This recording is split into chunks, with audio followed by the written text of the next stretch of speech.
¿Qué es esa cosa llamada ciencia? Por Alan F. Chalmers.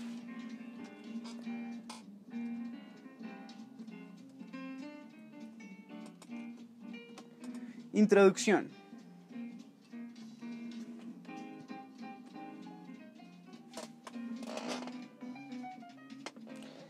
La ciencia goza de una alta valoración.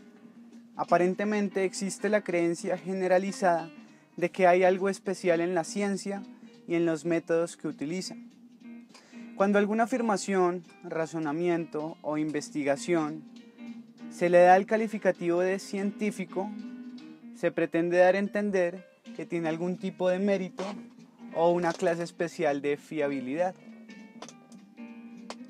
Pero, ¿qué hay de especial en la ciencia si es que hay algo? ¿Cuál es este método científico que, según se afirma, conduce a resultados especialmente meritorios o fiables? Este libro constituye un intento de elucidar y contestar preguntas de ese tipo. Tenemos muchísimas pruebas procedentes de la vida cotidiana de que se tiene en gran consideración a la ciencia, a pesar de que haya cierto desencanto con respecto a ella, debido a las consecuencias de las que se le hace responsable, tales como las bombas de hidrógeno y la contaminación. Los anuncios publicitarios afirman con frecuencia que se ha mostrado científicamente que determinado producto es más blanco, más potente, más atractivo sexualmente o de alguna manera preferible a los productos rivales.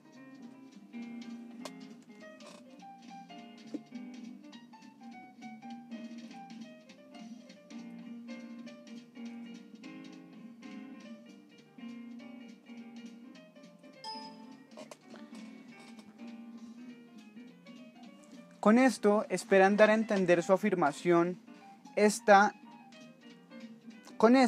esperan dar a entender que su afirmación está especialmente fundamentada e incluso puede que más allá de toda discusión. De manera similar, un anuncio de la ciencia cristiana apareció recientemente en un periódico que se titulaba La ciencia habla y asevera que se ha demostrado que la Biblia cristiana es verdadera. Y luego seguía contando que incluso los propios científicos lo creen hoy en día. Aquí tenemos una apelación directa a la autoridad de la ciencia y de los científicos. Bien podríamos preguntar, ¿en qué se basa esa autoridad? El gran respeto que se tiene por la ciencia no se limita a la vida cotidiana y a los medios de comunicación populares. Resulta evidente también en el mundo académico y universitario. Muchos campos de estudio son descritos por quienes los practican como ciencias, presumiblemente en un intento de hacer creer que los métodos que se usan están tan firmemente basados y son potencialmente tan fructíferos como una ciencia tradicional como la física o la biología. La ciencia política y la ciencia social son ya tópicos. Los marxistas insisten con entusiasmo en que el materialismo histórico es una ciencia. Además, han aparecido en los programas universitarios ciencias de la biblioteca, ciencias administrativas, ciencia del habla, ciencia forestal, ciencia láctea, ciencia de los productos cárnicos y animales e incluso ciencia mortuoria. Todavía está activo el debate acerca del rango de la ciencia de la creación y es de señalar en este contexto que los participantes en ambos lados del debate suponen que existe una cierta categoría especial de ciencia. En lo que no están de acuerdo es en la cuestión de si la ciencia de la creación llena o no los requisitos de una ciencia. Muchas de las llamadas ciencias sociales o humanas suscriben un razonamiento que reza aproximadamente como sigue. Se puede atribuir el éxito indiscutible de la física en los últimos 3 siglos a la aplicación de un método especial, el método científico. Por consiguiente, para que las ciencias sociales y humanas puedan emular el éxito de la física, será preciso primero comprender y formular este método y aplicarlo después a ellas. Este razonamiento suscita las dos preguntas fundamentales siguientes. ¿Qué es ese método científico que se supone sea la clave de éxito de la física? ¿Y es lícito transferir ese método de la física y aplicarlo a otros campos? Todo esto hace resaltar el hecho de que las cuestiones concernientes a la especificidad del conocimiento científico, en cuanto opuesto a otros tipos de conocimiento y a la identificación exacta del método científico, aparecen como fundamentalmente importantes y cargadas de consecuencias. Sin embargo, como veremos, no es en absoluto sencillo dar respuesta a las preguntas suscitadas. Un buen intento por resumir las intuiciones que por lo general se tienen respecto de las respuestas a estas preguntas es, quizás, la idea de que lo específico de la ciencia es que se deriva de hechos en vez de basarse en opiniones personales. Puede ser que así se recoja la idea de que, mientras que pueden darse opiniones personales distintas sobre los méritos relativos a las novelas de Charles Dickens y D.H. Lawrence, no hay lugar a diferencias similares acerca de los méritos relativos de las teorías de la relatividad de Galileo y de Einstein. Se supone que los hechos determinan la superioridad de la innovación de Einstein sobre visiones anteriores de la relatividad y que, sencillamente, está en un error quien no lo aprecia así. Como veremos, la idea de que el rasgo específico del conocimiento científico es que se deriva de los hechos de la experiencia puede sostenerse solo en una forma muy cuidadosamente matizada. Si es que en verdad puede sostenerse. Tropezaremos con razones para dudar de que los hechos obtenidos en la observación y en la experimentación sean tan directos y seguros como se ha supuesto tradicionalmente. Encontraremos también que hay fuertes argumentos favorables a la afirmación de que el conocimiento científico no puede ser probado ni rechazado de forma concluyente por una referencia a hechos, aun en el caso de que se disponga de esos hechos. Algunos de los argumentos que apoyan este escepticismo se basan en un análisis de la naturaleza de la observación y de la del razonamiento lógico y sus capacidades. Otros tienen su origen en una mirada detenida a la historia de la ciencia y a la práctica científica contemporánea. Un rasgo característico de los desarrollos modernos en las teorías de la ciencia es que se ha ido presentando una atención creciente a la historia de la ciencia. Para muchos filósofos de la ciencia, uno de los embarazosos resultados de este hecho es que los episodios de la historia de la ciencia que, por lo general, se consideran más característicos de los principales adelantos, ya sean las innovaciones de Galileo, Newton, Darwin o Einstein, no se corresponden con lo que las típicas concepciones filosóficas de la ciencia dicen debieran ser. Una reacción ante la constatación de que las teorías científicas no pueden ser probadas o refutadas de manera concluyente y de que las reconstrucciones de los filósofos tienen poco que ver con lo que en realidad hace progresar a la ciencia, consiste en renunciar completamente a la idea de que la ciencia es una actividad racional que actúa de acuerdo con un método especial. Una reacción a cierto modo parecido llevó al filósofo Paul Feyerabend 1975 a escribir un libro titulado Against Method, Outline of an Anarchist Theory of Knowledge. En contra del método, esbozo de una teoría anarquista del conocimiento. De acuerdo con la tesis más radical que se puede leer en los escritos más recientes de Feyerabend, la ciencia no posee rasgos especiales que la hagan intrínsecamente superior a otras ramas del conocimiento, tales como los antiguos mitos o el vudú. El elevado respeto por la ciencia es considerado como la religión moderna, que desempeña un papel similar al que desempeñó el cristianismo en Europa en épocas anteriores. Se insinúa que la elección entre distintas teorías se reduce a una elección determinada por los valores y deseos subjetivos de los individuos.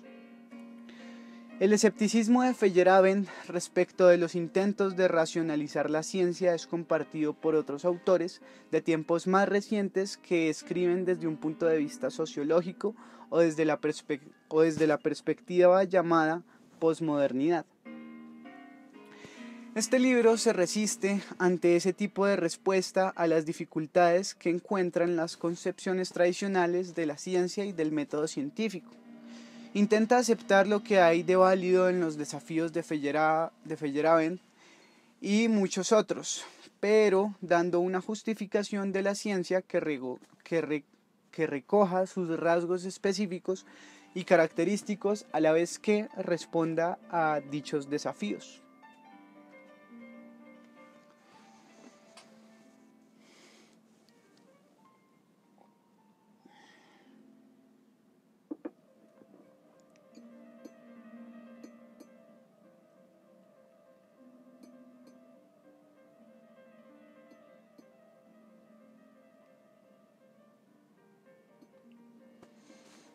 Capítulo 1. La ciencia como conocimiento derivado de los hechos de la experiencia. Una opinión de sentido común ampliamente compartida sobre la ciencia. Me aventuré a sugerir en la introducción que la concepción popular del rasgo distintivo del conocimiento científico es captada por el lema "La ciencia se deriva de los hechos". Esta idea es sometida a un escrutinio crítico en los 4 primeros capítulos de este libro. Encontraremos que no se puede sostener gran parte de lo que comúnmente se supone que está implicado en dicho lema. No obstante, veremos que no está del todo desencaminado e intentaré formular una versión defendible de él.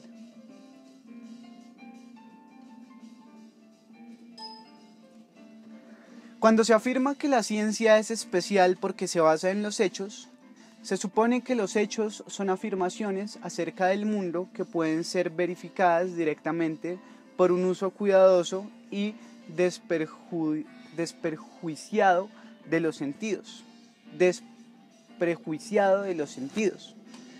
La ciencia ha de basarse en lo que podemos ver, oír y tocar, y no en opiniones personales o en la imaginación especulativa. Si se lleva a cabo la observación del mundo de un modo cuidadoso y desprejuiciado, los hechos establecidos de tal manera constituirán una base segura y objetiva de la ciencia. Si, además, es correcto el razonamiento que nos conduce desde esta base fáctica a las leyes y teorías que forman el conocimiento científico, podrá suponerse que el propio conocimiento científico resultante está establecido con seguridad y es objetivo.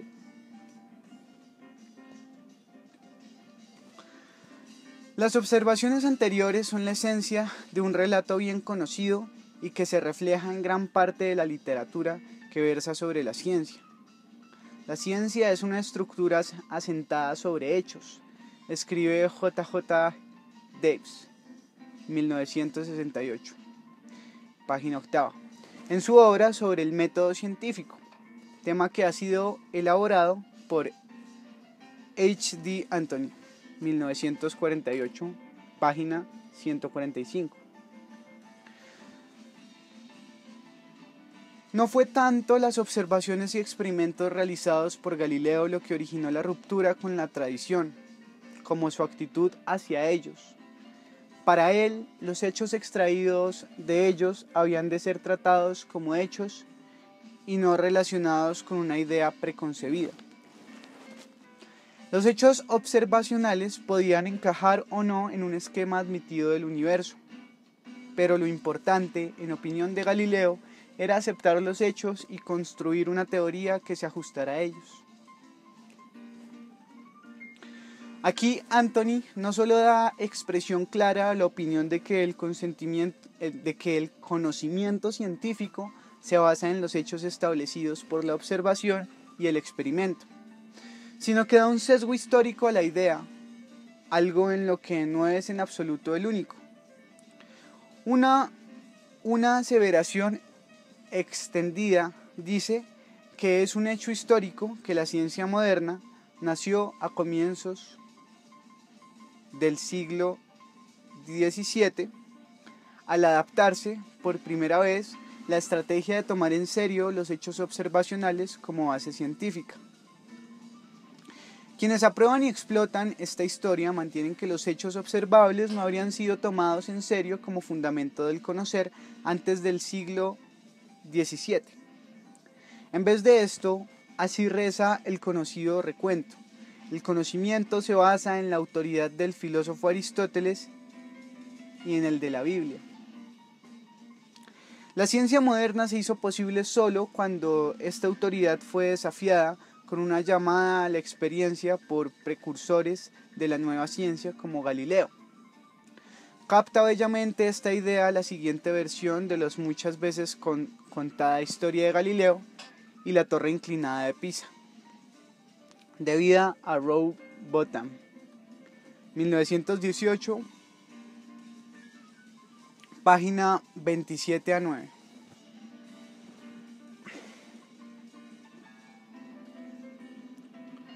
La primera prueba de fuerza entre Galileo y los profesores de la universidad estaba relacionada con sus investigaciones sobre las leyes del movimiento ilustradas por la caída de los cuerpos.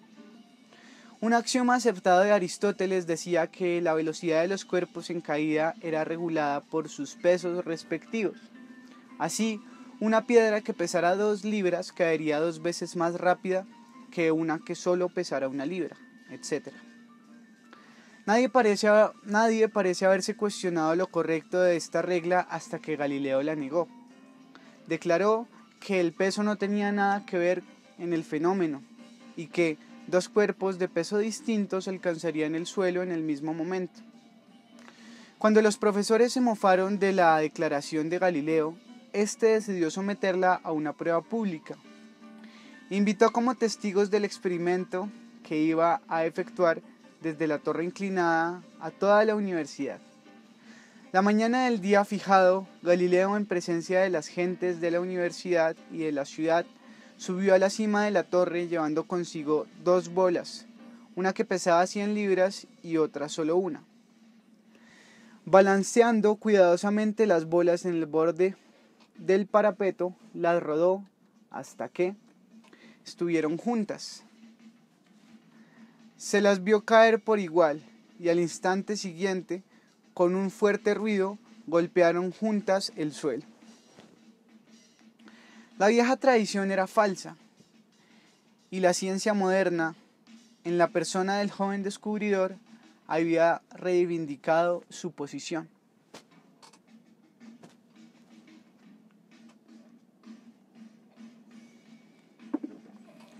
Empiristas y positivistas formaban las 2 escuelas que han intentado formalizar lo que he llamado visión común de la ciencia, la que afirma que el conocimiento científico se deriva de los hechos.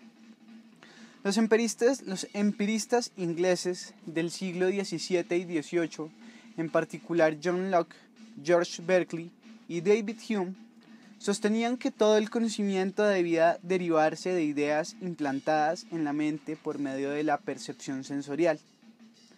Los positivistas tenían una visión algo más amplia y menos orientada hacia lo psicológico de lo que significaban los hechos, pero compartían la opinión de los empiristas de que el conocimiento debía derivarse de los hechos de la experiencia. Los positivistas lógicos, una escuela filosófica que se originó en Viena en los años 20 de este siglo, retomó el positivismo introducido por Auguste Comte en el siglo XIX e intentó formalizarlo, prestando mucha atención a la forma lógica de la relación entre conocimiento científico y los hechos. Empirismo y positivismo comparten puntos de vista de que el conocimiento científico debe de alguna manera derivarse de los hechos alcanzados por la observación. Hay 2 aspectos bastante distintos involucrados en la afirmación de que la ciencia se deriva de los hechos. Uno concierne a la naturaleza de esos hechos y cómo los científicos creen tener acceso a ellos. El segundo atañe a cómo se derivan de los hechos. una vez que han sido obtenidos. Las leyes y las teorías que constituyen el conocimiento.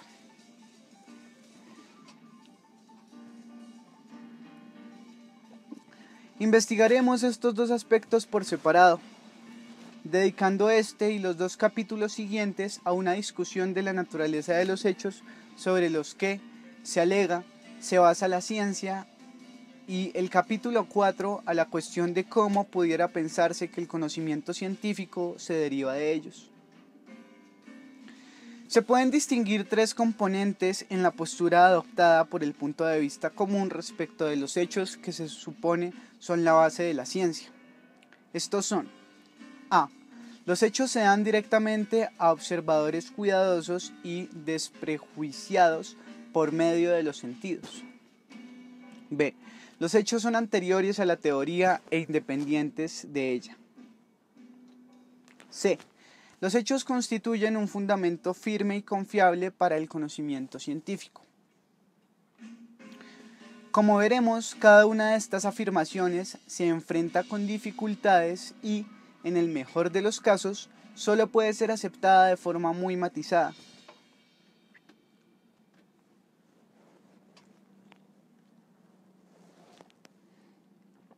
Ver es creer. En parte porque el sentido de la vista es el que se usa de un modo más extenso en la práctica de la ciencia, y en parte por conveniencia. Restringiré mi análisis de la observación al dominio de la visión. En la mayoría de los casos no será difícil ver cómo se podría reformular el argumento presentado de manera que fuera aplicable a la observación mediante los otros sentidos. Una simple concepción popular de la vista podría ser la siguiente: los seres humanos ven utilizando sus ojos. Los componentes más importantes del ojo humano son una lente y la retina, la cual actúa como pantalla en la que se forman las imágenes de los objetos externos al ojo. Los rayos de luz procedentes de un objeto visto van del objeto a la lente a través del medio que hay entre ellos. Estos rayos son refractados por el material de la lente de tal manera que llegan a un punto de la retina, formando de este modo una imagen del objeto visto.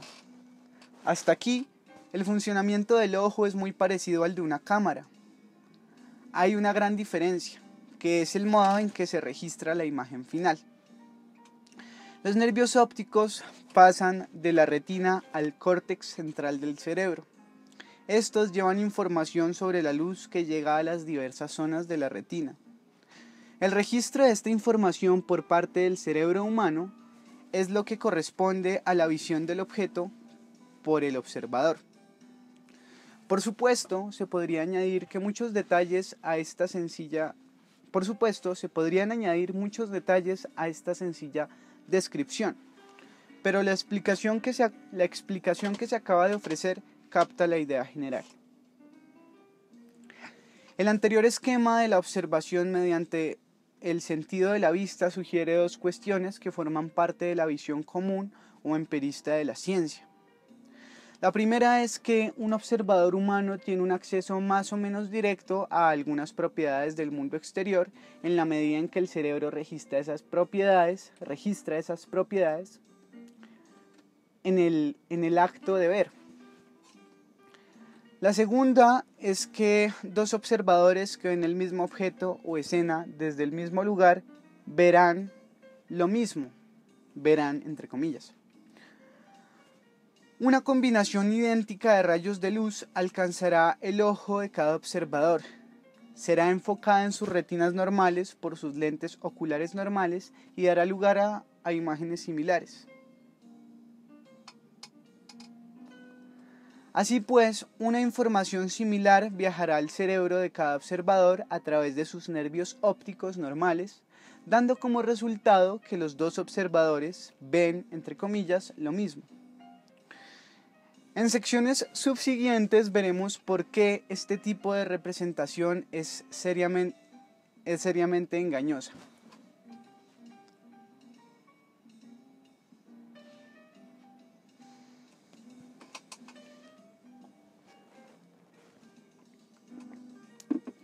Experiencias visuales que no están determinadas solo por el objeto visto.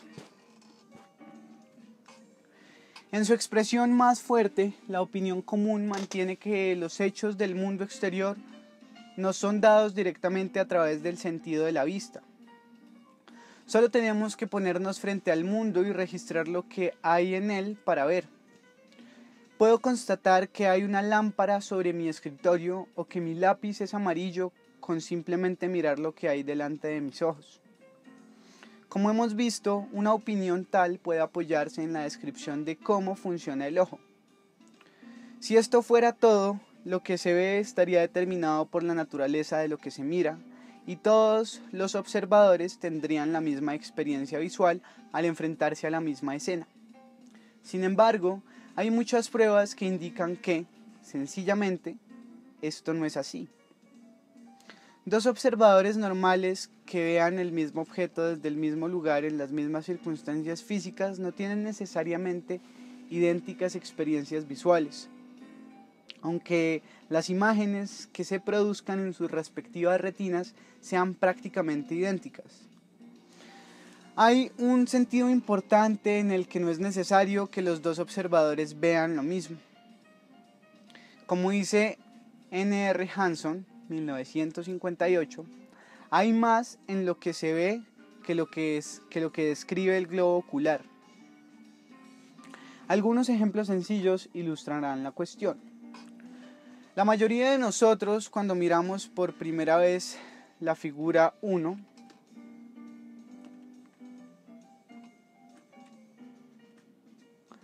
vemos el dibujo de una escalera en la que resulta visible la superficie superior de estos escalones, pero no es este el único modo de poderlo ver. También se puede ver sin dificultad como una escalera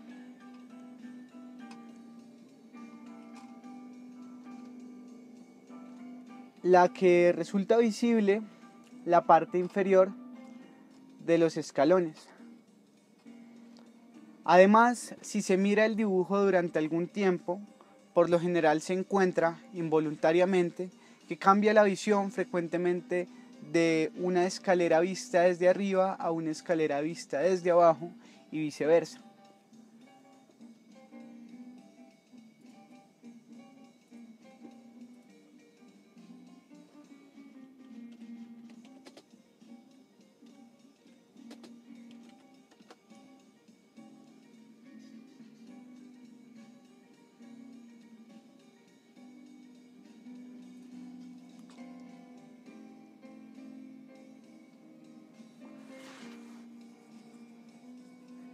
Y, no obstante, parece razonable suponer que, puesto que el objeto que contempla el observador sigue siendo el mismo, las imágenes de la retina no varían.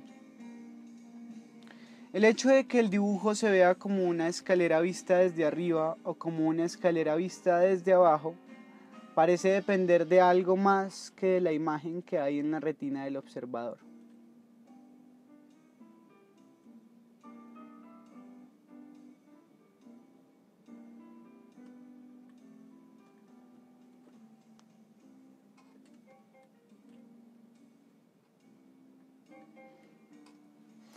Sospecho que ningún lector de este libro ha puesto en duda mi afirmación de que la figura 1 parece una escalera de algún tipo. Sin embargo, los resultados de los experimentos realizados con miembros de varias tribus africanas, cuyas culturas no incluyen la costumbre de dibujar objetos tridimensionales mediante dibujos bidimensionales con perspectiva, indican que los miembros de estas tribus no habrían considerado que la figura 1 es una escalera, sino una disposición bidimensional de líneas. Presumo que la naturaleza de las imágenes formadas en las retinas de los observadores es relativamente independiente de su cultura. Además, parece seguirse que las experiencias perceptuales que los observadores tienen en el acto de ver no están especialmente determinadas por las imágenes de las retinas. Hanson, 1958, capítulo 1. Contiene otros ejemplos fascinantes que ilustran sobre este aspecto. Un rompecabezas infantil nos proporciona otro ejemplo. El problema consiste en encontrar el dibujo de una cara humana entre el follaje en el dibujo de un árbol. Aquí lo que se ve, esto es, la impresión experimentada por una persona que ve el dibujo correspondiente en el principio al árbol, con su tronco, sus hojas y sus ramas. Pero una vez que se ha encontrado la cara humana, esto cambia. Lo que antes se veía como follaje y partes de las ramas se ve ahora como una cara humana. De nuevo, se ha visto el mismo objeto físico antes y después de la solución del problema. Y presumiblemente la imagen que hay en la retina del observador no cambia en el momento en que se encuentra la solución y se descubre la cara. Y si se ve el dibujo un poco después, un observador que ya haya resuelto el problema podrá ver rápidamente y con facilidad la cara. Pareciera como si, en cierto sentido, lo que ve un observador resulta afectado por su conocimiento y experiencia.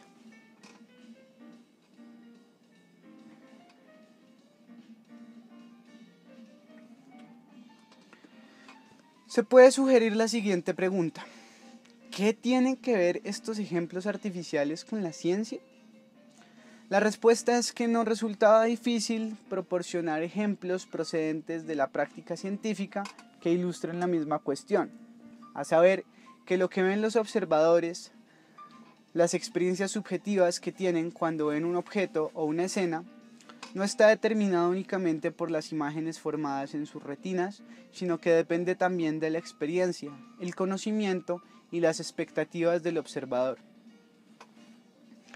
Este aspecto está implícito en la constatación indiscutible de que uno tiene que aprender para llegar a ser un observador competente en ciencia.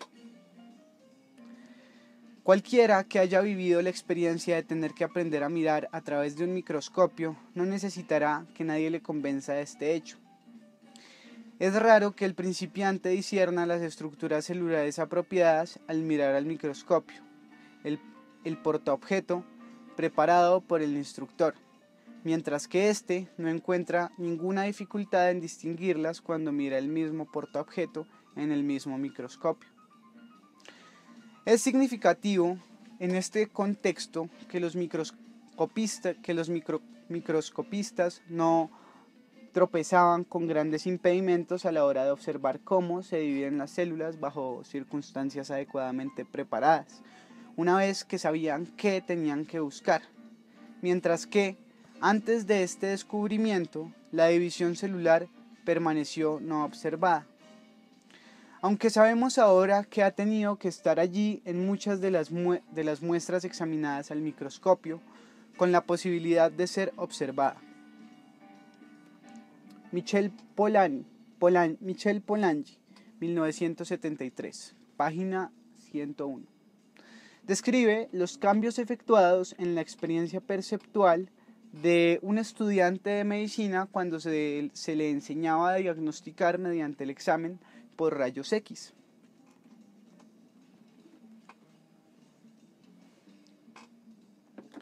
Pensemos en un estudiante de medicina que sigue un curso de diagnóstico de enfermedades pulmonares por rayos X.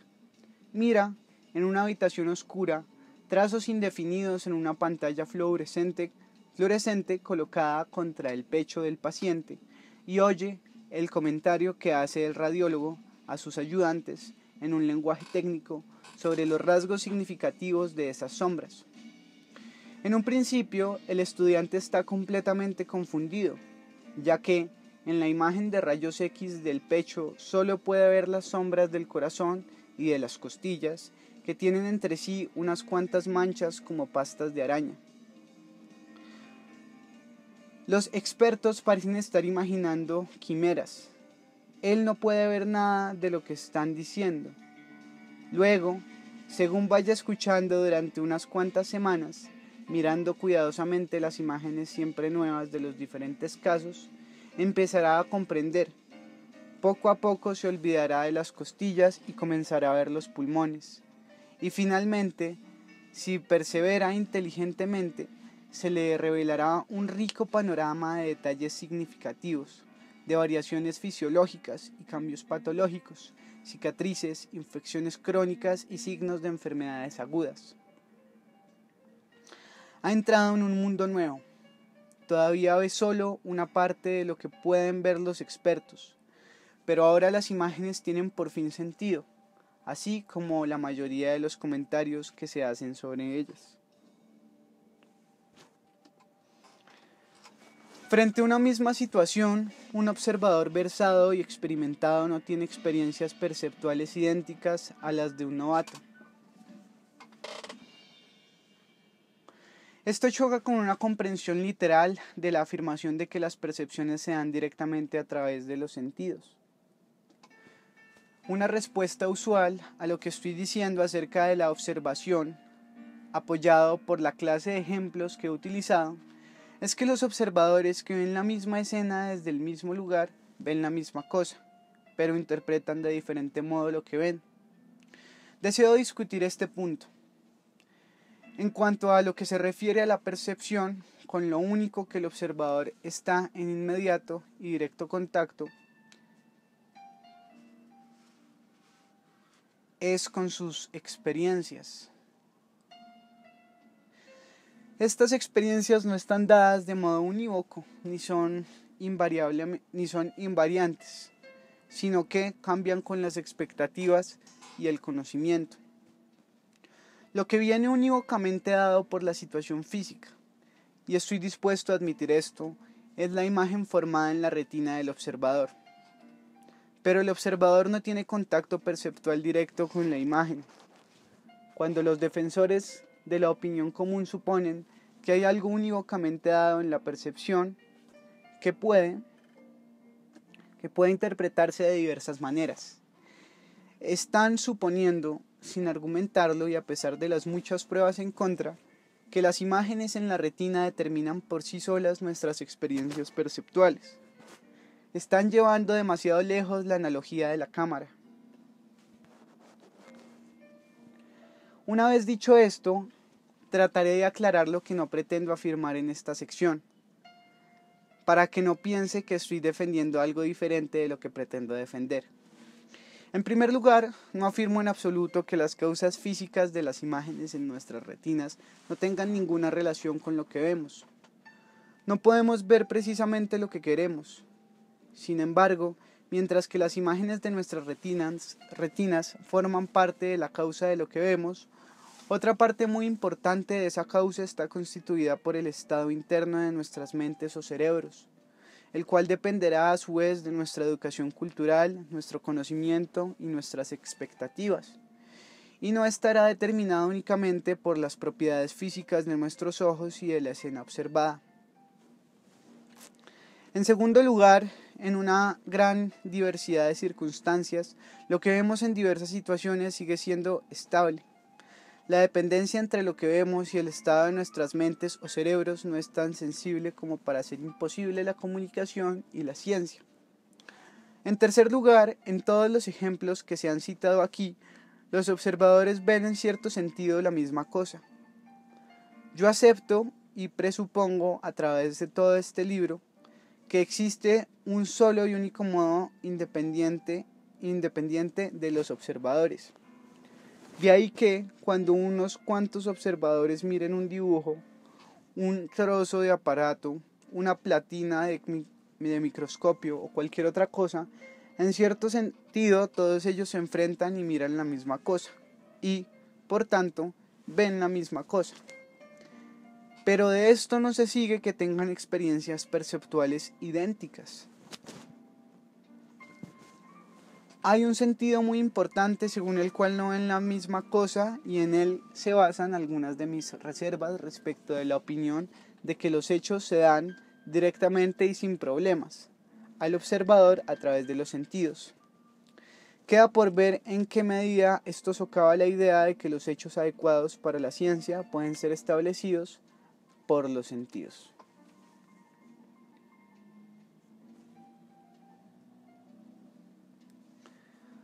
Los hechos observables expresados como enunciados. El significado del término hechos es ambiguo en el uso normal del lenguaje. Se puede referir tanto al enunciado que expresa el hecho como al estado de cosas al que alude el enunciado.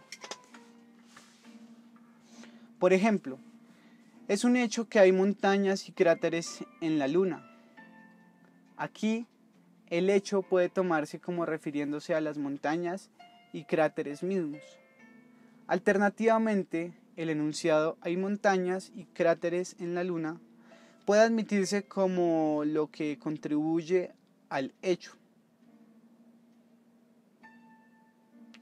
La segunda acepción es claramente la apropiada cuando se dice que la ciencia se basa en los hechos y se deriva de ellos. El conocimiento acerca de la superficie lunar no se basa en las montañas y cráteres de la superficie lunar, ni se deriva de ellos, sino que parte de los enunciados fácticos sobre montañas y cráteres. Además de distinguir los hechos, entendidos como enunciados de los estados de cosas descritos por dichos enunciados, es claramente necesario diferenciar los enunciados de hechos de las percepciones que pueden dar lugar a la aceptación de esos enunciados de hechos. Por ejemplo, no hay duda de que Darwin encontró muchas especies nuevas de plantas y animales durante su famoso viaje en el Beagle, y fue por tanto sujeto de experiencias perceptuales nuevas.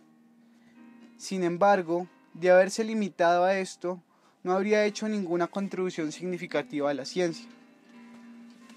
Solo al formular enunciados que describían las novedades y ponerlos a disposición de otros científicos contribuyó de manera importante al desarrollo de la biología. En la medida en que el viaje a Beagle proporcionó hechos nuevos, a partir de los cuales se podía derivar una teoría de la evolución, o a los que una teoría de la evolución podía referirse. Eran enunciados los que constituían los hechos. Quienes pretenden aseverar que el conocimiento se deriva de hechos deben tener enunciados en la mente y no percepciones ni objetos como montañas y cráteres.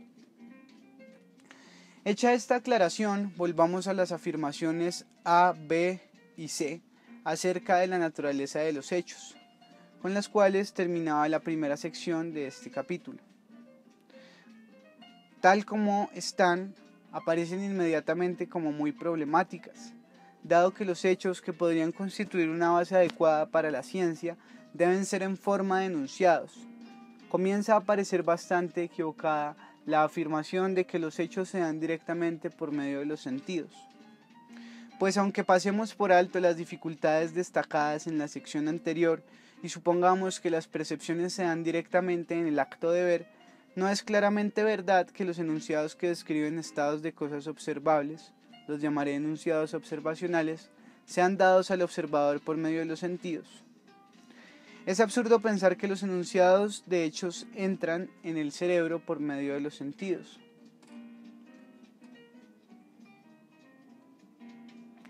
Antes de que un observador pueda formular y hacer valer un enunciado observacional, debe estar en posesión del entramado conceptual apropiado y debe saber cómo aplicarlo adecuadamente. Queda claro que esto es así cuando contemplamos la manera como un niño aprende a describir el mundo, esto es, a hacer enunciados fácticos sobre el mundo. Piénsese en uno de los padres enseñando a un niño a reconocer y describir manzanas. Muestra una manzana al niño, la señala y pronuncia la palabra manzana. El niño aprende enseguida a repetir, imitándola, la palabra manzana. Dueño ya de esta habilidad particular, quizás algún día, después, se encuentre con la pelota de tenis de un hermano, la señala y dice manzana. El padre interviene entonces para explicarle que la pelota no es una manzana, mostrándole, por ejemplo, que uno no puede morderla como una manzana. Nuevos errores del niño, como tomar un bombón por una manzana, requerirán explicaciones algo más complicadas de su padre. Para cuando el niño pueda decir con éxito que algo es una manzana, si en efecto lo es, habrá aprendido mucho sobre las manzanas. Parecería, por tanto, que es un error suponer que debemos observar hechos acerca de la naturaleza antes de derivar conocimiento de sus hechos, puesto que los hechos apropiados formulados como enunciados presuponen una buena cantidad de conocimiento sobre las manzanas. Pasemos del habla de los niños a algunos ejemplos más relevantes para nuestra tarea de comprender la ciencia. Imaginemos a un experto en botánica acompañado de alguien, como yo mismo, bastante ignorante de la botánica, en un viaje de campo por el sotobosque australiano, con el fin de recoger hechos observables acerca de la flora nativa. No hay duda de que el botánico será capaz de recoger hechos mucho más numerosos y con más discernimiento que los que yo pueda observar y formular. La razón es clara. El botánico puede utilizar un esquema conceptual más elaborado que el mío, y ello es debido a que sabe más de botánica que yo. Conocimientos de botánica son un prerequisito para la formulación de enunciados observacionales capaces de constituir una base de hechos. Así pues, el registro de hechos observables requiere algo más que la recepción de estímulos en forma de rayos de luz que inciden en el ojo. Requiere el conocimiento del entramado conceptual apropiado y de cómo aplicarlo. En este sentido, los supuestos A y B no pueden ser aceptados tal y como están. Los enunciados, de hecho, no se determinan directamente por estímulos sensoriales, y los enunciados de la observación presuponen un conocimiento, de manera que no puede ser verdad que establezcamos primero los hechos y derivemos después de ellos el conocimiento. ¿Por qué deberían los hechos preceder a la teoría? He tomado como punto de partida una interpretación bastante extrema de la afirmación que dice que la ciencia se deriva de hechos. He supuesto que implica que los hechos deben establecerse previamente a la derivación a partir de ellos del conocimiento científico. Primero establecer los hechos y después edificar la teoría que se ajuste a ellos. Tanto el hecho de que nuestras percepciones dependen en cierta medida de nuestros conocimientos previos y por tanto de nuestra preparación y nuestras expectativas, discutido antes en este capítulo, como el hecho de que los enunciados observacionales presuponen el entramado conceptual adecuado, discutido en la sección anterior, indican que es esta una exigencia que no se puede satisfacer. En verdad, si se la somete a una inspección cuidadosa, es una idea bastante tonta, tan tonta que dudo que haya algún filósofo de la ciencia dispuesto a defenderla. ¿Cómo podremos establecer hechos significativos acerca del mundo por medio de la observación si no contamos con alguna guía respecto de qué clase de conocimiento estamos buscando o qué problemas estamos tratando de resolver? Para hacer observaciones que supongan alguna contribución significativa a la botánica, necesitaré, para empezar, saber mucho de botánica. Aún más, no tendrá sentido la mera idea de que la adecuación del conocimiento científico tendría que ser probada por los hechos observables, si, en sentido estricto, los hechos relevantes deben preceder siempre al conocimiento que pudiera apoyarse en ellos.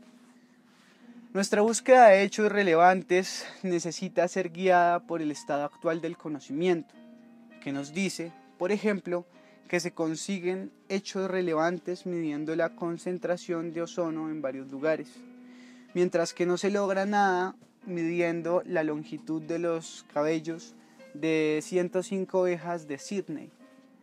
Así pues, abandonemos la exigencia de que la adquisición de datos deba venir antes que la formulación de leyes y teorías que constituyen el conocimiento científico y, una vez que lo hayamos hecho, veamos qué podemos salvar de la idea de que la ciencia se basa en los hechos.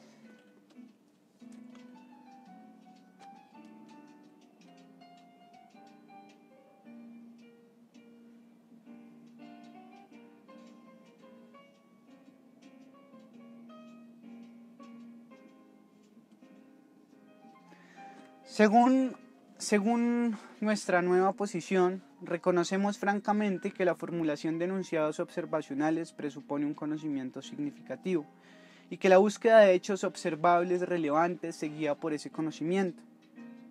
Ninguna de las dos declaraciones socava necesariamente la afirmación de que el conocimiento tiene una base fáctica establecida por la observación. Consideremos primero la cuestión de que la formulación de enunciados observacionales significativos presupone el conocimiento del entramado conceptual apropiado.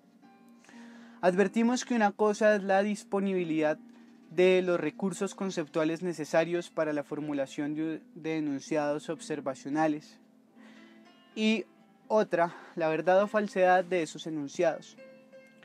Al mirar mi libro de texto de física del estado sólido, puedo ver dos enunciados observacionales. La estructura cristalina del diamante tiene simetría de inversión y hay 4 moléculas por celda en un cristal de sulfuro de zinc.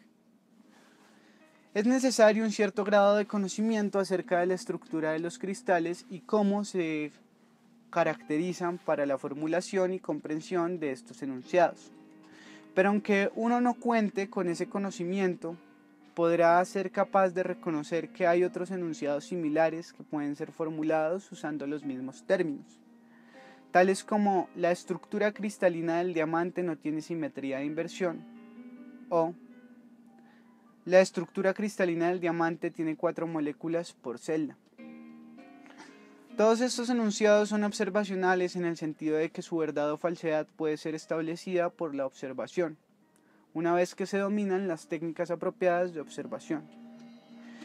Cuando se hace así, solo los enunciados que extraje de mi libro de texto se ven confirmados por la observación, mientras que las alternativas construidas a partir de ellos resultan refutadas.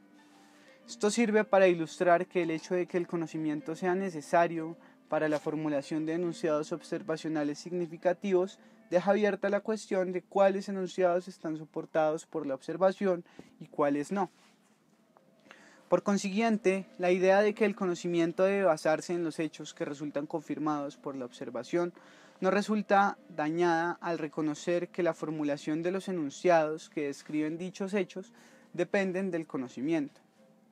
Solo hay problemas si uno persiste en la tonta exigencia de que la confirmación de hechos relevantes para un campo del saber deba preceder a la adquisición de todo conocimiento.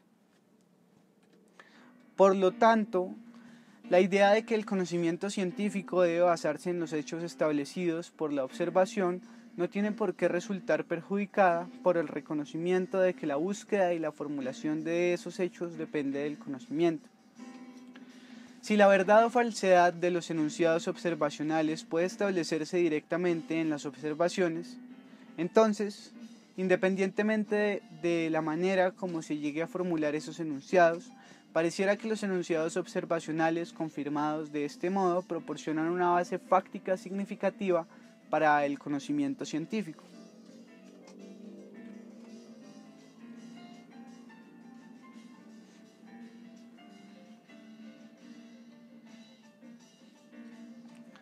La falabilidad de los enunciados observacionales.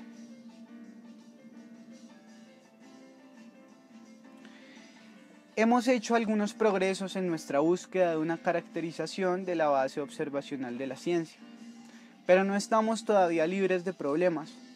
En la sección anterior, nuestro análisis presuponía que los enunciados observacionales se pueden establecer con seguridad por la observación de un modo no problemático. Pero ¿es lícito tal supuesto? Hemos visto que pueden surgir problemas debido a que observadores diferentes no tienen necesariamente las mismas percepciones al ver la misma escena, y ello puede conducir a desacuerdos acerca de los estados de las cosas observables. La importancia para la ciencia que tiene este punto se apoya en casos bien documentados de la historia de la ciencia, tal como la disputa sobre si los efectos de los llamados rayos N descritos por Nie 1980 son observables o no, y el desacuerdo entre astrónomos de Sydney y de Cambridge, descrito por Edge y Mulcahy 1976. sobre cuáles eran los efectos observables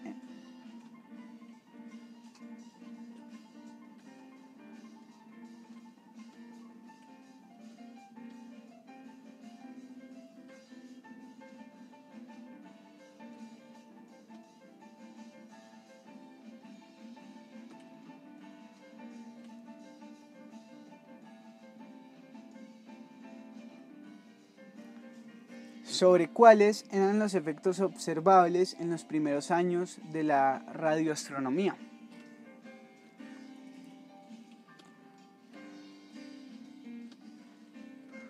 Hasta ahora hemos dicho poco que muestre cómo, en vistas de tales dificultades, se puede establecer una base observacional segura para la ciencia.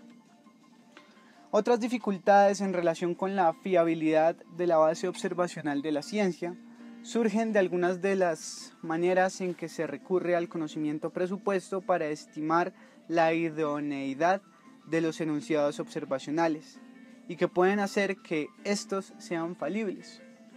Ilustraré este punto con ejemplos.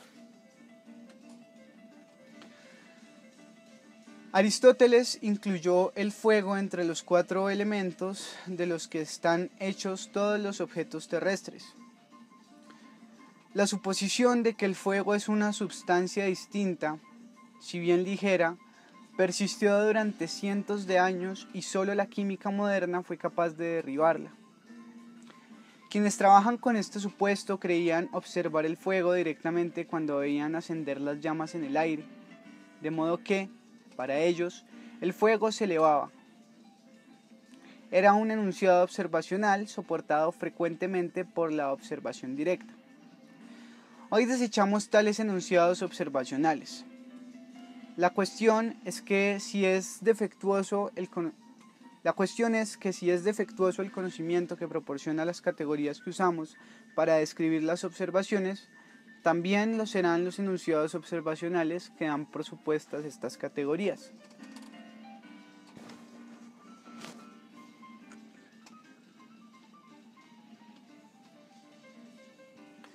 Mi segundo ejemplo se refiere al reconocimiento establecido en los siglos XVI y XVII de que la Tierra se mueve describiendo una órbita alrededor del Sol y girando sobre su eje. Se puede decir que el enunciado "la Tierra es estacionaria" era un hecho confirmado por la observación antes de que las circunstancias hicieran posible dicho reconocimiento. Después de todo, uno no la ve moverse, ni siente que se mueve. Si damos un salto en el aire, la Tierra no gira separándose de nosotros. Sabemos, desde una perspectiva moderna, que el enunciado observacional en cuestión es falso, a pesar de las apariencias. Comprendemos la inercia y sabemos que, si bien nos movemos en dirección horizontal a más de 100 metros por segundo porque la Tierra gira, no hay razón alguna por la que esto debiera cambiar si damos un salto en el aire. Se necesita una fuerza para modificar la velocidad y no hay ninguna fuerza horizontal actuando en nuestro ejemplo. De modo que mantenemos la velocidad que compartimos con la superficie de la Tierra y aterrizamos donde despegamos. La Tierra es estacionaria, no queda establecido por la evidencia observable en la forma en que un tiempo se pensó. Pero para entender esto en su plenitud necesitamos comprender la inercia, y esta comprensión fue una innovación del siglo XVII. Tenemos aquí un ejemplo que ilustra la manera como el juicio acerca de la verdad o falsedad de un enunciado observacional depende del conocimiento que forma el trasfondo que hay detrás del juicio. Parecería como si la revolución científica llevara consigo no solo una transformación progresiva de la teoría científica, sino también una transformación en lo que se pensaba que eran los hechos observables. Un tercer ejemplo ilustrará de nuevo este último punto. Se refiere a los tamaños de los planetas, Venus y Marte, tal como se ven desde la Tierra en el curso del año. Los tamaños aparentes de Venus y Marte deberían cambiar apreciablemente en el transcurso de un año, como consecuencia de la sugerencia de Copérnico de que la Tierra gira alrededor del Sol en una órbita exterior a la de Venus e interior a la de Marte. Esto es debido a que la Tierra está relativamente próxima a uno de los planetas cuando se encuentra del mismo lado respecto del Sol, mientras que está relativamente lejana cuando se encuentra del lado opuesto del Sol. Si se considera el asunto cuantitativamente, tal como puede hacerse con la propia versión de Copérnico de su teoría, el efecto es apreciable, con un cambio prescindible en el diámetro aparente de un factor de aproximadamente 8 en el caso de Marte y de más o menos 6 en el de Venus. Sin embargo, al observar cuidadosamente los planetas, a simple vista no se aprecia ningún cambio de tamaño en Venus y no más de un factor de 2 en Marte. Por lo tanto, el enunciado observacional, el tamaño aparente de Venus no se modifica en el curso del año, estaba confirmado directamente, y a ello se refería el prefacio del Tratado de Copérnico sobre las revoluciones de las esferas celestes, como un hecho confirmado por la experiencia de todas las épocas. Duncan, 1976, página 22. Osiander, autor del prefacio en cuestión, estaba tan impresionado por el choque entre las consecuencias de la teoría copernicana y los hechos observables que lo utilizó para arguir que la teoría de Copérnico no debería tomársele literalmente. Ahora sabemos que son engañosas las observaciones a simple vista de los tamaños de los planetas y que el ojo es un aparato muy poco confiable para estimar el tamaño de unas fuentes pequeñas de luz contra un fondo oscuro. Pero fue preciso que Galileo lo hiciera notar y mostrara cómo se puede distinguir claramente el ejemplo de tamaño predicho si se mira Venus y Marte a través del telescopio. Tenemos aquí un ejemplo claro de corrección de un error sobre hechos. Sobre hechos observables, posibilitada por los adelantos en el conocimiento y la tecnología. El ejemplo es en sí mismo poco notable y nada misterioso, pero sí indica que toda opinión al efecto de que el conocimiento científico se basa en los hechos adquiridos por la observación, debe reconocer que los hechos, al igual que el conocimiento, son falibles y están sujetos a corrección. Y también que son interdependientes el conocimiento científico y los hechos sobre los que se pueda decir que se basa.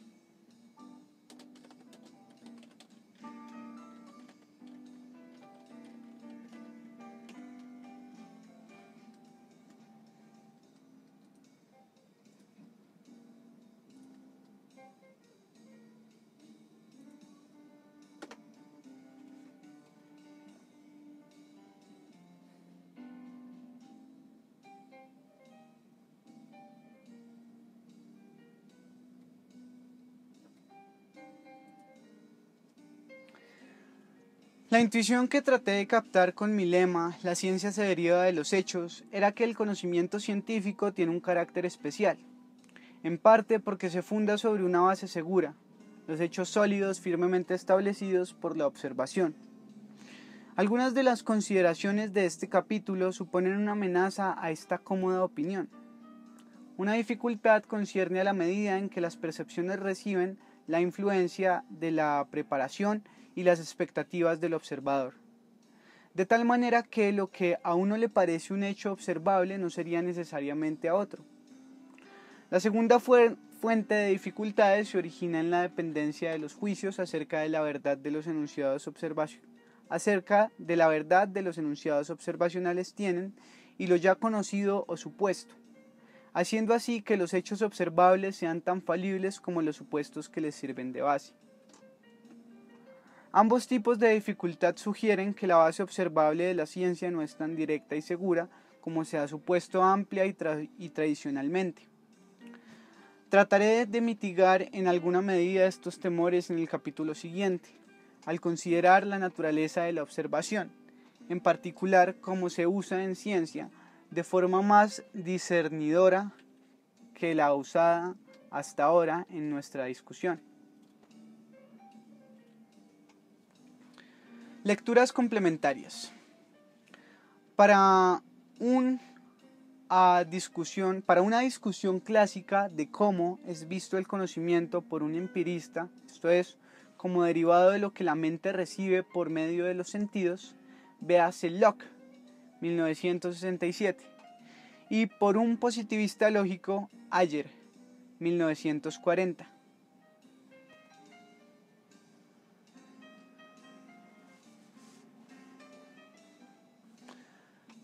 Hamfling, 1981, es una introducción al positivismo lógico en general e incluye un recuento de las bases observacionales de la ciencia.